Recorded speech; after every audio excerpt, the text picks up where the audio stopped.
नेटवर्कना सहप्रायोजक छे, क्योंकि हम रिश्तों का बॉन्ड मजबूत बनाते हैं।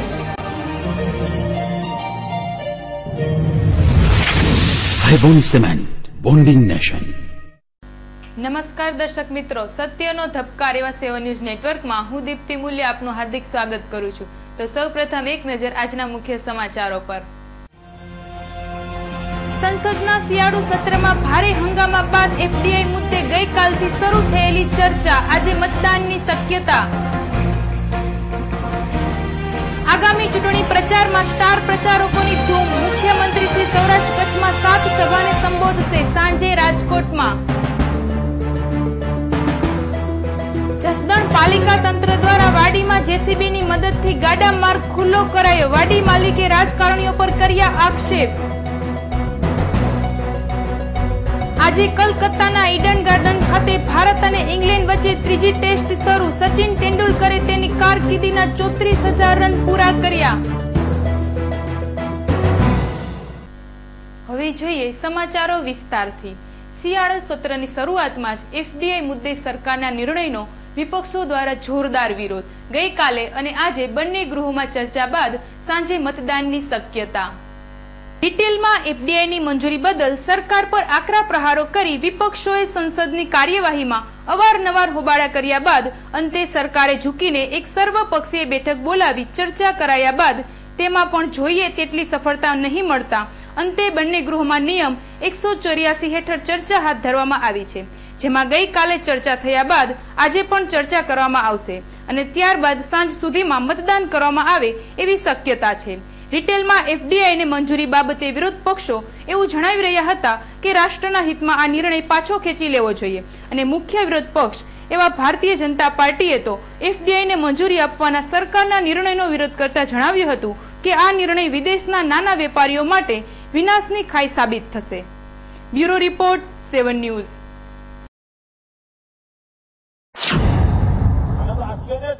વિદેશી વેપારીઓને કિરાણાની દુકાનો ચલાવવા માટે આખી પાર્લામેન્ટ ગજવામાં આવી રહી છે, પરંતુ ખેડૂતને 2 કિલો ખાતર પહોંચે એના માટે દિલ્હીની સરકાર પાસે ચર્ચા કરવાનો સમય નથી।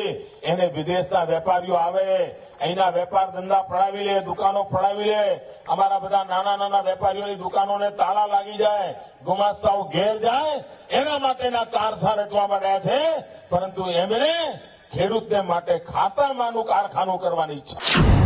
वो तो हमारा कर्तव्य है, सारी कमियां गवर्नमेंट के सामने लाए ताकि गवर्नमेंट सोचे, विचार करे और कुछ अपना विचार बदले। तो आपको लग रहा है विचार बदलेगी गवर्नमेंट? कुछ न कुछ तो बदलेगी। The issue of FDI is decided in the states. It's been left to the states to decide.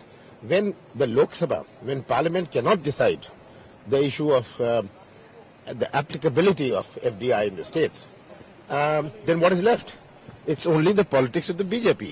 So I am urging and appealing to all political parties to vote against them, to condemn the politics of the BJP, and that will be demonstrated in the voting results today. हमारी यही अपेक्षा होगी कि वो हमारी मदद करें इस मामले में, क्योंकि इससे किसी किस्म का नुकसान न छोटे व्यापारियों को होना, न किसानों को होना, बल्कि सबका फायदा होगा। तो हम उनसे बातचीत कर रहे हैं, उनसे अनुरोध कर रहे हैं कि इस मामले में हमारा समर्थन। This issue, there has been lot of deliberation inside the BJD for past many weeks, and finally, after consultations with all MPs, MLAs, our party office bearers throughout the state, the BJD has issued a 3-line whip yesterday to vote against the government on this motion.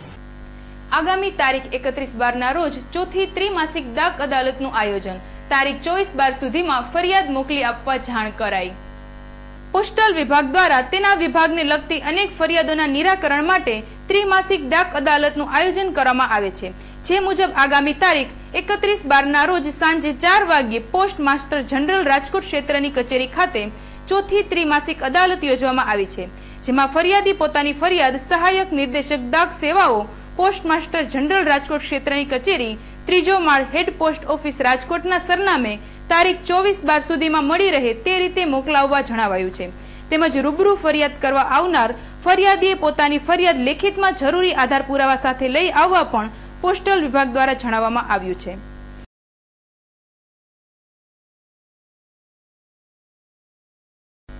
Rajkot શહેરમાં દિવસ દરમિયાન ગરમી અને રાત્રે ઠંડી એમ double ઋતુ જેવા વાતાવરણથી વકરી રહેલો રોગચાળો. રાજકોટ શહેર માટે ચિંતાનો વિષય બનેલા ડેન્ગ્યુ સામે તો કાર્યવાહી ચાલુ જ છે. તે દરમિયાન શહેરમાં ડબલ ઋતુનો અનુભવ થતા શરદી, ઉધરસ અને તાવના દર્દીઓમાં પણ નોંધપાત્ર વધારો થયો હોવાનું ખાનગી પ્રેક્ટિશનરો પાસેથી જાણવા મળી રહ્યું છે. એક જ સપ્તાહમાં તાવ, શરદી, ઉધરસના 734 જેટલા કેસ નોંધાયા હતા અને તાવના પણ 215 જેટલા કેસ નોંધાવા પામ્યા છે. એ જ રીતે શરદી, ઉધરસના પણ 419 જેટલા કેસ નોંધાવા પામ્યા છે. મેલેરિયાના 3 અને ટાઇફોઇડનો પણ 1 કેસ નોંધાયો હતો. ડાયરિયાના 145 જેટલા કેસ નોંધાયા હતા. આમ ડબલ ઋતુના અનુભવથી રોગચાળો વકરી રહ્યાનું જાણવા મળી રહ્યું છે. અહેવાલ ધીરેન રાઠોડ, 7 ન્યૂઝ, રાજકોટ.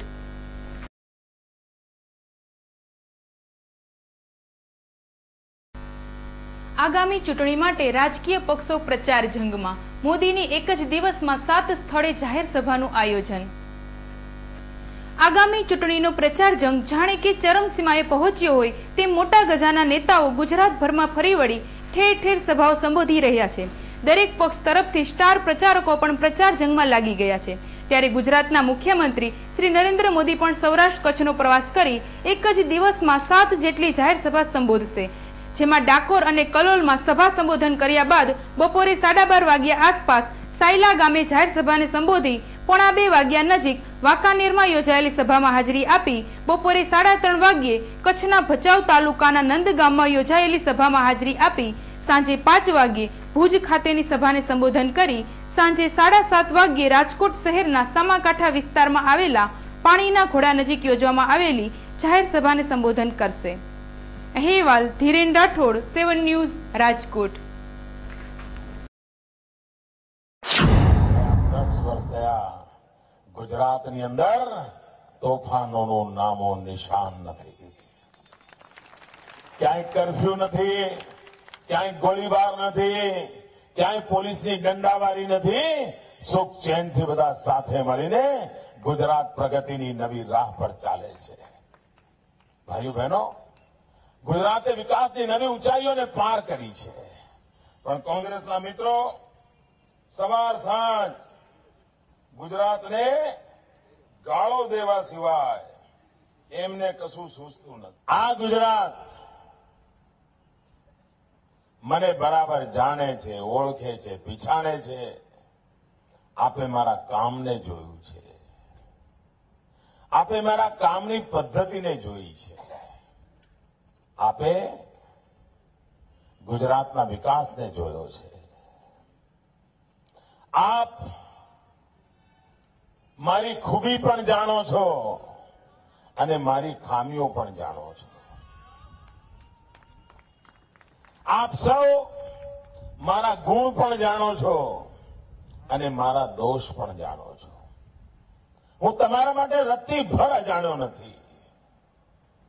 એટલે જ ભાઈઓ બહેનો કહું છું કે આપ મને જાણો છો, મારા કામને જોયું છે. હું આજે આ ધરતી પર આપની પાસે વિનંતી કરવા આવ્યો છું કે મને 5 વર્ષ ફરી ગુજરાતની સેવા કરવાનો મોકો આપો. ગુજરાત કોંગ્રેસ માટે આગામી ચૂંટણીમાં ઘરના જ ઘાતકી બને એવો ઘાટ ઘડાયો. કોંગ્રેસ સાથે છેડો ફાડી દિગ્ગજ નેતા નરહરી અમીન ભાજપ ભણી. આગામી ચૂંટણીમાં કોંગ્રેસે એવું સૂત્ર વહેતું મૂક્યું છે કે આવો દિશા પણ બદલીએ અને દશા પણ બદલીએ. આ સૂત્ર હાલ તો કોંગ્રેસને પોતાની જ વિપરીત રીતે લાગુ પડી રહ્યું હોય તેમ ગાંધીનગર દક્ષિણની બેઠક માટે ટિકિટ ફાળવવામાં નહીં આવતા કોંગ્રેસના દિગ્ગજ નેતા ગણાતા પૂર્વ નાયબ મુખ્યમંત્રી અને ખૂબ જ મોટા ગજાના નેતા શ્રી નરહરી અમીન પોતાના કોંગ્રેસ સાથેનો 22 વર્ષ જૂનો નાતો તોડી તમામ પદ પરથી ગઈકાલે રાજીનામું આપી દીધા બાદ હવે ભાજપ પ્રવેશનો તખતો ગોઠવાઈ રહ્યો હોવાનું જાણકાર સૂત્રોમાંથી જાણવા મળે છે અને આવતીકાલે વાજતે ગાજતે રેલી સ્વરૂપે પોતાના તમામ ટેકેદારો સાથે વિધિવત રીતે ભાજપમાં જોડાય તેવી શક્યતા જોવાઈ રહી છે. આ માટે અમદાવાદમાં ઠેર ઠેર બેઠકોનો દોર શરૂ થઈ ગયો છે. નરહરી અમીન પણ કેન્દ્રની નેતાગીરીને પોતાની તાકાત બતાવી દેવા માટે સજ્જ થઈ રહ્યા હોય એવું લાગી રહ્યું છે. Bureau report, 7 news.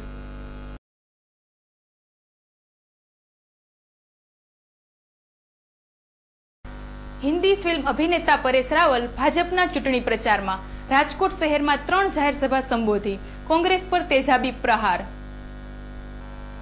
આગામી વિધાનસભાની ચૂંટણીમાં પોતપોતાના ઉમેદવારોને જીત અપાવવા માટે રાજકીય પક્ષો દ્વારા અનેક સ્ટાર પ્રચારકોને પ્રચાર કાર્યમાં જોડવામાં આવે છે. એ મુજબ હિન્દી ફિલ્મના અભિનેતા શ્રી પરેશ રાવલ ભાજપના પ્રચારમાં જોડાયા છે અને ધોરાજી, મોરબી અને રાજકોટ શહેરમાં 3 જાહેર સભાને સંબોધી હતી. તેમણે કોંગ્રેસ પણ ચાપખા મારતા કહ્યું હતું કે હાલમાં કોંગ્રેસની સ્થિતિ ઘર ફૂટે ઘર જાય એવી છે.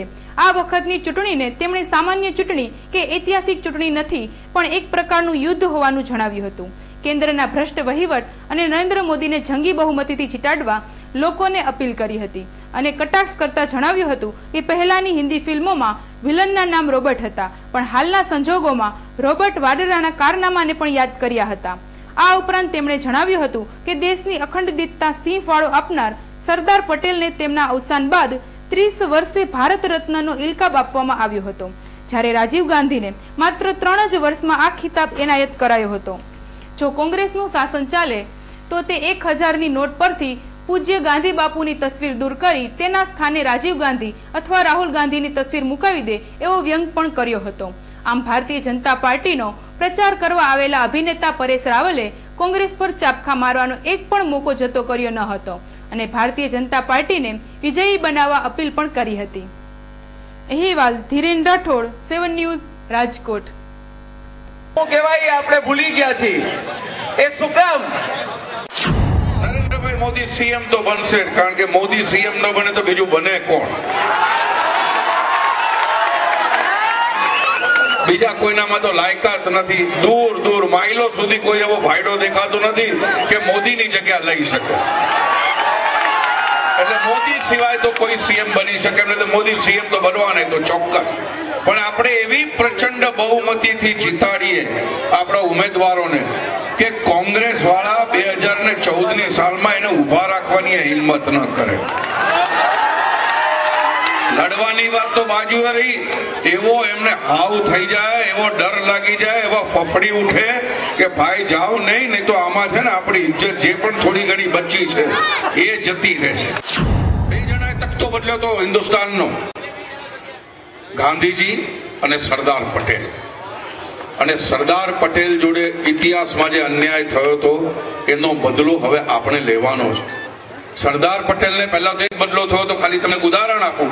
મેં સરદાર પટેલ પિક્ચર કરી છે અને મને ખબર છે સરદાર પટેલ પર શું શું વીત્યું હતું, કેવી રીતે એમને સાઇડલાઇન કરવામાં આવે તે બધી તમે જુઓ. આજે કોઈ પણ ચોપડી ઉપાડીને જો તમને ગાંધી ને નહેરુ સિવાય બીજો ત્રીજો કોઈ નેતા નહીં દેખાય તમને. આ તો મોદીને આવ્યા પછી સરદાર પટેલને જે આગળ લાવવાની ઝુંબેશ વધી છે. બાકી સરદાર પટેલ એટલે કોણ કોઈને કઈ ખબર જ નથી. સરદાર પટેલે કે બગલમાં બગલી થઈ હતી ને એમને ફોડી હતી, આ જ સરદાર પટેલ. ખાલી કહેવાય લોહ પુરુષાર્થ, પણ સરદાર પટેલનું યોગદાન શું રહ્યું છે આ દેશ માટે. સરદાર પટેલ ન હોત ને સાહેબ તો જયપુરનો ઝંડો અલગ હોત, જોધપુર જવા માટે વિઝા લેવા પડે, હૈદરાબાદની કરન્સી અલગ હોત, મુંબઈમાં તમે પગ ન મૂકી શકત, દેશના ટુકડે ટુકડા કરી નાખ્યા હોત. આ દેશને, આખા દેશને એક સાથે બાંધી રાખનાર એકમાત્ર માણસ હતો. બાકી ત્યારના લીડરોમાં તો કોઈનામાં તાકાત નહોતી કે વાત પણ કરે બાકીનાઓ જોડે. એટલે એ સરદાર પટેલને એના મર્યા પછી 30 વર્ષ પછી એમને ભારત રત્ન એવોર્ડ આપવામાં આવે છે. કેટલા વર્ષ પછી? 30 વર્ષ પછી. અને રાજીવ ગાંધીને એમના મર્યા પછી 3 વર્ષ બાદ તરત.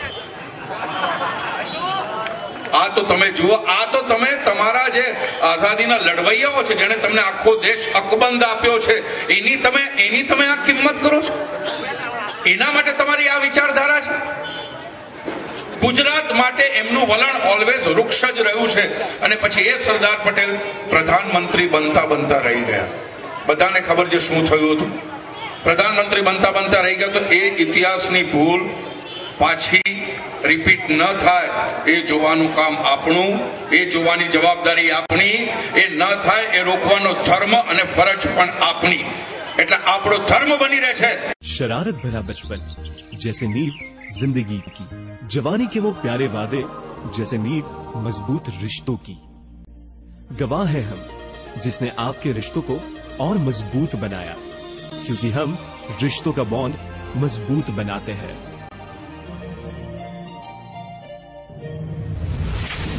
Ibon Cement, bonding nation. જસદણના ખાનપર રોડ પર પ્રાંત અધિકારી શ્રીના હુકમ મુજબ જેસીબી સાથે ગાડા માર્ગ ખુલ્લો કરાવતું પાલિકા તંત્ર.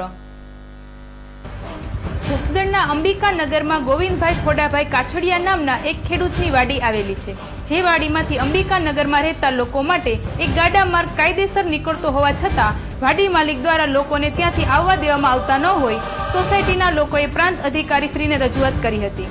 આ રજૂઆતના આધારે આપવામાં આવેલા હુકમ મુજબ જસદણ નગરપાલિકાના અધિકારીઓએ જેસીબીની મદદથી 20 ફૂટ જેટલો માર્ગ ખુલ્લો કરાવ્યો હતો. તંત્ર દ્વારા રસ્તો ખુલ્લો કરાવવાની કામગીરી હાથ ધરવામાં આવી ત્યારે વાડી માલિકે થોડો સમય માંગ્યો હતો, પરંતુ તંત્ર દ્વારા તેની માંગણી સ્વીકારાઈ ન હતી. વાડી માલિકે એવો આક્ષેપ કર્યો હતો કે આ માર્ગ ખુલ્લો કરાતા તેને 20 થી 25 હજારનું નુકસાન થયું છે અને સોસાયટીના રહીશોના મત મેળવવા માટે રાજકારણીઓ દ્વારા આ માર્ગ ખુલ્લો કરાવવામાં આવ્યો છે. અહેવાલ દુર્ગેશ કુબાવત, 7 ન્યૂઝ, જસદણ.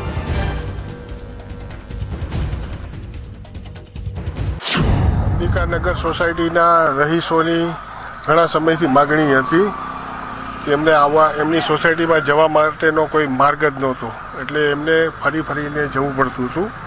હવે આ સોસાયટીના જ જે કોઈ માલિક હશે એમને કંઈ ખેતીની જમીનમાં કંઈ આ કપાસ ઉગાડી અને બંધ કરી દીધેલો. હવે જે ગાડા માર્ગ જે છે એ હાલમાં પ્રાંત સાહેબની સૂચનાથી એ ગાડા માર્ગ ખુલ્લો કરાવેલ છે. ના આમાં તો શું છે, પબ્લિકના લોકોની રજૂઆત પ્રાંત સાહેબે ધ્યાને લઈ અને કરેલ હુકમને આધારે આ કાર્યવાહી કરવામાં આવેલ છે. ઊભા પાકમાં એટલું મોટું કોઈ નુકસાન નથી જેટલો પબ્લિક છે ને જે વર્ષોથી હાડમારી ભોગવતી હતી એમની સોસાયટીમાં જવા માટેનો કોઈ રસ્તો જ નહોતો. અમારા રસ્તાનો અમારો હક છે એટલે કટવાનો હતું. છોકરાઓ નિશાળે જવાનું કેટલું અમારે ઉપાધિ થાય અને આમ વરસાદના ગારાનું ક્યાંયથી જવાય એવું નથી, એટલે અમારા રસ્તો હક હતો ને અમે કાઢવો છે. હા, એમ કોઈ ને અમારા આખી શેરીથી અમારી શેરીમાં અમે કેટલા ઘર છે, અમે રહેતી 14 વર્ષ થયા. અમારા માંગણી છે 7-8 વર્ષ થયા છે, પણ પેલા અમે કર્યું હતું તો તે પછી ન કાઢી દીધો રસ્તો, તો આ પાછો બીજી વાર હમણાં બંધ થયું એટલે પાછા બીજી વાર અમે કર્યો એટલે તૈયાર કાઢ્યો અમે રસ્તો. હવે આ રસ્તો ક્યારે ખુલ્લો થાય છે? ખુલ્લો થઈ ગયો, હવે આ રસ્તા ઉપર કઈ બીજું કઈ નવીન થશે? ગટર થાય, રોડ થાય, એમ થાય ને બધું.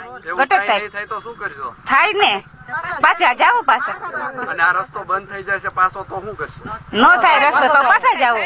હા, રસ્તો પાછો બંધ થાય. હા, આ આખી શેરી છે અમે બે એરિયા. ડેમોલેશન ચાલી રહ્યો છે. ભાજપની સરકાર હોવા છતાંય અત્યારે આચારસંહિતા ચૂંટણી હોવી છતાંય આ ડેમોલેશન કરે છે ને મારા ઉભા કપાના 25 થી 30 હજારનો કપા બગાડ નાખ્યો. કરાયું ભાજપ વાળાએ, ભાજપના મિત્રોએ. બસ આ મત લેવા માટે છે. મતનું રાજકારણ છે કાયદેસરનું. જો રસ્તો મારો છે, મારી માલિકીનો છે ગાડા માર્ગ, એમાં આમ સાર્વજનિક રસ્તો કાઢવા માટે છે કોશિશ કરે છે. જો દસ્તાવેજમાં મારી માલિકીનો લખેલ છે. એક મિનિટ, આ રસ્તા ઉપર નહીં પણ જસદનભાઈ એવા દબાણો કોઈ પાર નહીં એટલે એ કેવું ગળે છે. સાર્વજનિક પાર્ટી પ્લોટ હાલે, ન્યાય પણ નથી કાંઈ કરી શકતા. આ સીધા નાનો માણસ ભળે ને ગરીબ માણસ ભળે ને ચોટી ગયા. પણ ભાજપ વાળાનો હોય એટલે એને ના કાંઈ થતું જ નથી. જે કાંઈ છે ને એ આમ જનતા માટે છે. ખેડૂતો માટે તમે શું કહેશો? ખેડૂતોની કમનસીબી છે. ખેડૂતોને આ સરકારે કોઈ કાંઈ દીધું જ નથી. 1.5 છે બાર આ 10 વર્ષમાં દીધું એટલે હું એનો ગુલામ થઈ જાઉં. ભાજપનો 10 વર્ષની માલિકો જો ખેડૂતને એટલું દીધું તો એનો ગુલામ થઈ જાવ. અધિકારીઓ પાસે તમે સમય માંગ્યો તો? મને કાલે 4:30 વાગે નોટિસ આપી, 9 વાગ્યાનું ડેમોલેશન કીધું અને અમે માગવા ગયા તો ડેપ્યુટી કલેક્ટર સાહેબે એમ કહી દીધું કે સમય નહીં આપવામાં આવે. સમય નહીં આપવામાં આવે તમારે જ્યાં તમે ડેમોલેશન થાય. આટલી બધી દાદાગીરી ભાજપ વાળાની છે. લ્યો હવે તમે શું કરશો આગામી દિવસો? આગામી દિવસોમાં ભાજપ ગયા, ભાજપનું પત્તું કપાઈ ગયું સમજી લેજો. હા, ફરિયાદ હું કરીશ. કાલે જ હું ફરિયાદ કરવાનો છું. કોના વિરુદ્ધમાં ફરિયાદ કરશો? હું આ લોકોના એરિયાના ચીફ ઓફિસર જે કાંઈ અધિકારીઓ છે તેના ઉપર અને જે કાંઈ આગેવાનો છે ભાજપના એનામાં. તમે શું માનો છો? માપબાર વધારે નુકસાની કરી હોય એવું લાગે? હા, માપબારી જેની કલ્પના બારની. હા, તમે સમાજ હોતે ભાળે રાખો. આમાં ગરીબ માણસોને મારી નાખવા સિવાય બીજું કાંઈ આવડતું જ નથી. ભાજપના નેતા છે, નામ દેવું પડશે તો નામ દેજો. એક ભાઈ છે મુનાભાઈ હોજીત્રા છે અને એક નરેશભાઈ ચોહલિયા છે. આ બે મેન છે. મારું નામ ગોવિંદભાઈ ખોડાભાઈ કાછડિયા, જસદણ. રોડ બિનકાયદેસર છે ત્યાં કાંઈ નથી થતું, કેમ કે બધા પૈસા વાળા છે. આખો ખાનપર રોડ હું તો માનું છું ત્યાં સુધી માહિતી શું માહિતી અધિકરણ કાયદા હેઠળ આખા ખાનપરની માહિતી. અને આમાં મેન હાથ બોગરા સાહેબ નો છે, મેન હાથ ધારાસભ્ય બોગરા સાહેબ નો હાથ છે. ના ભાજપને કોઈ મત દેતા નહીં, દેવાનો તો તમારે આવી જ બીનું સમજી લેજો. લ્યો ગુજરાત પરિવર્તન પાર્ટીના સુપ્રીમો કેશુભાઈ પટેલ વિરુદ્ધ વિવાદાસ્પદ વિધાન કરનાર નવજોત સિદ્ધુનો ગુજરાતભરમાં વિરોધ. જસદણ ખાતે પણ પૂતળા દહન. જૂનાગઢ નજીકના વિસાવદર ખાતે યોજાયેલી એક જાહેર સભામાં ભારતીય જનતા પાર્ટીના સ્ટાર પ્રચારક નવજોત સિદ્ધુએ ગુજરાત પરિવર્તન પાર્ટીના શ્રી કેશુભાઈને દેશદ્રોહી ગણાવતા ઠેર ઠેર તેનો વિરોધ જાગ્યો હતો અને નવજોત સિદ્ધુ જાહેરમાં માફી માંગી એવી માંગણી સાથે દરેક તાલુકા અને જિલ્લા મથકોએ વિરોધ પ્રદર્શિત કરતા કાર્યક્રમો આપ્યા હતા, જેમાં જસદણ ખાતે પણ નવજોત સિદ્ધુનું પુતળા દહન કરવામાં આવ્યું હતું. જસદણ શહેરના આટકોટ રોડ પર ગુજરાત પરિવર્તન પાર્ટીના કાર્યકરો એકત્ર થઈ ભારતીય જનતા પાર્ટી અને નવજોત સિદ્ધુ વિરુદ્ધ સૂત્રોચ્ચારો કરી નવજોત સિદ્ધુનું પુતળા દહન કર્યું હતું. આ કાર્યક્રમમાં ગુજરાત પરિવર્તન પાર્ટીના જસદણ શહેર પ્રમુખ નરેશ ચોહલિયાની આગેવાનીમાં અનેક કાર્યકરો ઉપસ્થિત રહ્યા હતા. અહેવાલ દુર્ગેશ કુબાવત, 7 ન્યૂઝ, જસદણ.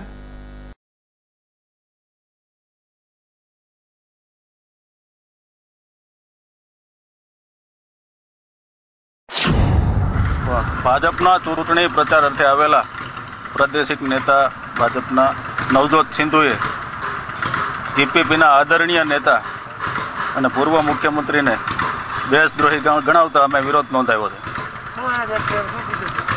કેશુ બાપાને દેશદ્રોહી છે એવું કીધું હતું અને કેશુ બાપાને મત આપે એ ગૌ માંસ ખાતા બરોબર છે. આવા બે બુનિયાદ ને વાહિયાત નિવેદનો આપ્યા, તેનો અમે સખ્ત શબ્દોમાં વખોડી કાઢી હતી.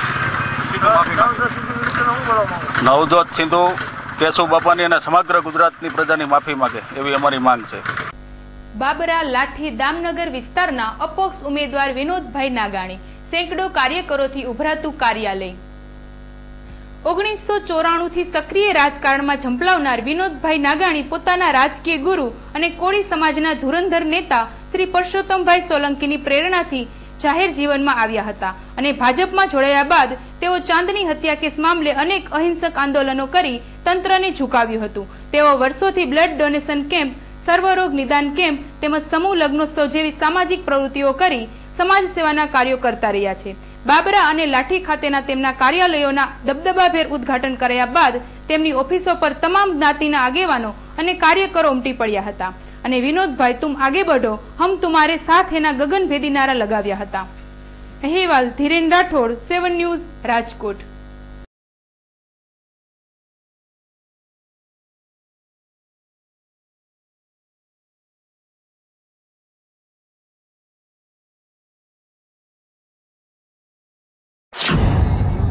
અમારા ઇતર સમાજ છે ને ટોટલ ને કોઈ પણ ધારાસભ્ય આવે ને કોઈ પણ અમારો ઉપયોગ જ કરે. 15 દિવસ 5 વર્ષની અંદર 15 દિવસ અમારો ઉપયોગ કરી જાય છે, પછી કોઈ બોલાવતા નથી, કોઈ કાંઈ એટલે અમારો ઉપયોગ જ કરે. એમાં બીજું પછી કોઈ મળતા નથી. 5-5 વર્ષ અમારા ધારાસભ્ય આવ્યા છે અનુભવા અમારા ગામમાં હાક પર કોઈ પણ ગામડે આવ્યા જ નથી, અત્યાર સુધીની સર્વિસમાં આવ્યા જ નથી. 5 વર્ષે અમારા ગામમાં આવ્યા તો હમણાં 20 ને 100 જણા આડા ઉભા રહ્યા થાય નહીં કે ભાઈ ધારાસભ્ય ઉભા રહ્યો તો ગાડી જ આવવા દીધી. 5 વર્ષે હું પણ અમને જવાબ જ નથી દઈ શકતા.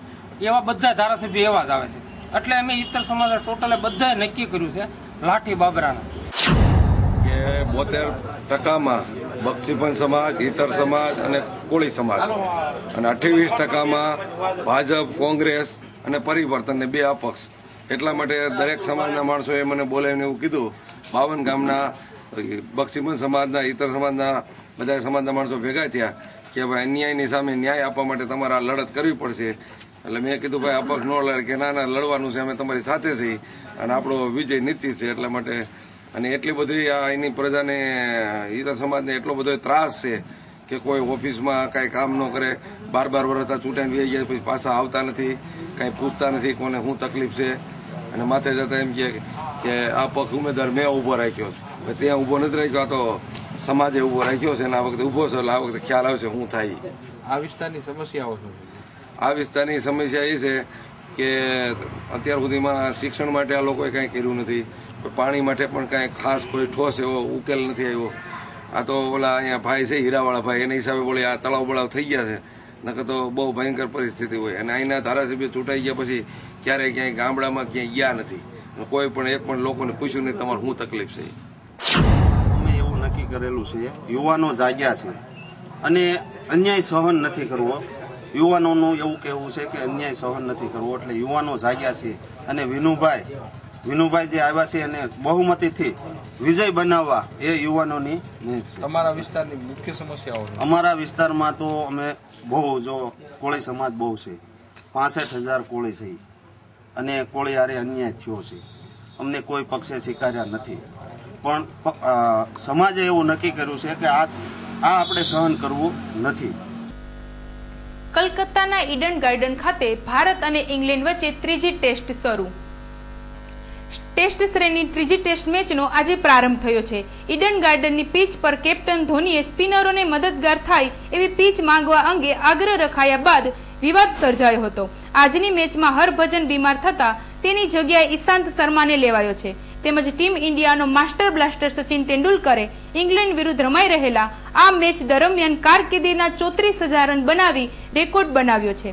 સચિને તેની કારકિર્દી દરમિયાન 192 ટેસ્ટ મેચમાં 317 ઇનિંગ રમી 15,564 રન બનાવ્યા છે.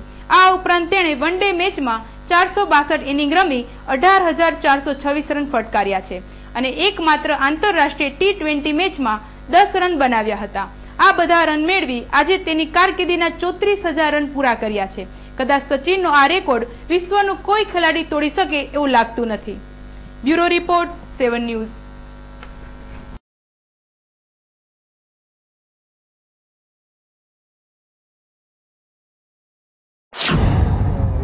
He's a role model, inspiration to all the young cricketers who are looking up to play for India. And the way he made his comeback from past 1 year here, he was like having this cancer and he took treatment in the US. Then he came back. That shows that how determined he is. And I'm really looking forward to meet him and gel up with him in the team. मैं खुश हूँ कि मेरी comeback हुई है team में और आज पंजाब ने मैच जीता है और 2 बड़ी अच्छी खबरें हैं और I am very excited, looking forward to join the team and I am sure कि हम अच्छा खेलेंगे. और जैसे मैं अपने लंबे कैरियर में कोशिश हमेशा करते आया हूँ कि जब जब खेलूं टीम के लिए अच्छा करूं और इस बार भी कोशिश यही करूंगा कि टीम के लिए अच्छा खेलूं. આગામી વિધાનસભાની ચૂંટણીમાં મોરબી ટંકારા બેઠક પરથી કોંગ્રેસ તરફે ચૂંટણી લડી રહેલા મગનભાઈ વડાવિયાને સાંપડતો જબરો લોક પ્રતિસાદ. વિધાનસભાની મોરબી ટંકારા બેઠક પરથી કોંગ્રેસના ઉમેદવાર તરીકે ચૂંટણી લડી રહેલા મગનભાઈ વડાવિયાને જબરો લોક પ્રતિસાદ સાંપડી રહ્યો છે. તેમની સ્વચ્છ પ્રતિભા પર કોઈ દાગ નહીં હોવાથી લોકોની લાગણી તેમના પર વધી રહી છે. તેમના મત વિસ્તારમાં ઠેર ઠેર યોજાતી જાહેર સભામાં લોકોનો ઘસારો જોતા જ લાગે છે કે જેમ બીજા ઉમેદવારોને સભા સંબોધવા માટે માનવ મેદની શોધવા જવી પડે છે, ત્યારે મગનભાઈની સભામાં લોકો આપમેળે જ એકત્ર થાય છે. જો આગામી ચૂંટણીમાં તેનો વિજય થશે તો પોતાના મત વિસ્તારના વર્ષો જૂના પડતર પ્રશ્નોનો નિવેડો લાવવા કટિબદ્ધ મગનભાઈને જબરી લોકચાહના મળી રહી છે. અહેવાલ ધીરેન રાઠોડ, 7 ન્યૂઝ, રાજકોટ.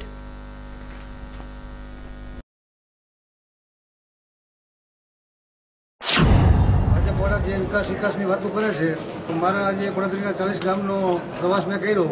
ત્યાં કોઈ પણ ગામમાં રોડ રસ્તા નથી, પાણીની સમસ્યા છે, બસ સ્ટેન્ડ નથી, બસોનો કાપ છે. 40 ગામમાંથી 2 ગામમાં બસો આવે છે, બાકી બસ પણ નથી આવતી. એટલે વિકાસની વાતો જે કરે છે એ કોઈ વિકાસ નથી. ટંકારામાં બસ સ્ટેન્ડ નથી, ટંકારામાં હરમતિયા સનલ પર પીવાના પાણીની ખારા પાણીની વ્યવસ્થા છે, બોરના પાણીની. બીજા નંબરમાં જે ત્રિપાંખીય જંગ છે મોહનભાઈને ભાજપને ગયા વખતે 66,000 મત મળ્યા હતા, કોંગ્રેસને 49,000 મત મળ્યા હતા. આ જે 4 જંગમાં જે છે એ બધા મોહનભાઈના જ મત કપાશે. કોંગ્રેસના મત તો જે નિશ્ચિત છે એ નિશ્ચિત છે, બાકીના મારા વધારાના મતો મળશે. અમદાવાદમાં રહેતા અને સાડી ઉદ્યોગ સાથે સંકળાયેલા રાજેશભાઈ સતાપરાના ઘેર 1 વર્ષ પહેલા દર્શનો જન્મ થયો હતો. આજે દર્શનો બીજો જન્મદિવસ હોય તેને ઉજવવા માટે દર્શના પપ્પા રાજેશભાઈ, મમ્મી જીજ્ઞાબેનના હરખનો પાર ન હતો. તેના દાદા કાનજીભાઈ અને દાદીમાં જમનાબેન પણ દર્શને આશીર્વાદ આપવા અધીરા બન્યા હતા. દર્શના માસી રાધિકા, ઈલા, કાજલ અને ગાયત્રી તેમજ મામા મેહુલ, હાર્દિક અને હિતેશ તો દર્શને જન્મદિવસની શુભકામના અર્પવા વહેલી સવારથી જ તેના ઘેર પહોંચી ગયા હતા અને દર્શને સુંદર આકર્ષક ગિફ્ટ આપી જન્મદિવસની શુભેચ્છાઓ આપી હતી. તો દર્શક મિત્રો, આ હતા 7 ન્યૂઝ નેટવર્કના અત્યાર સુધીના સમાચારો. વધુ સમાચારો સાથે આવતીકાલે ફરી મળીશું. ત્યાં સુધી રજા આપશો. નમસ્કાર.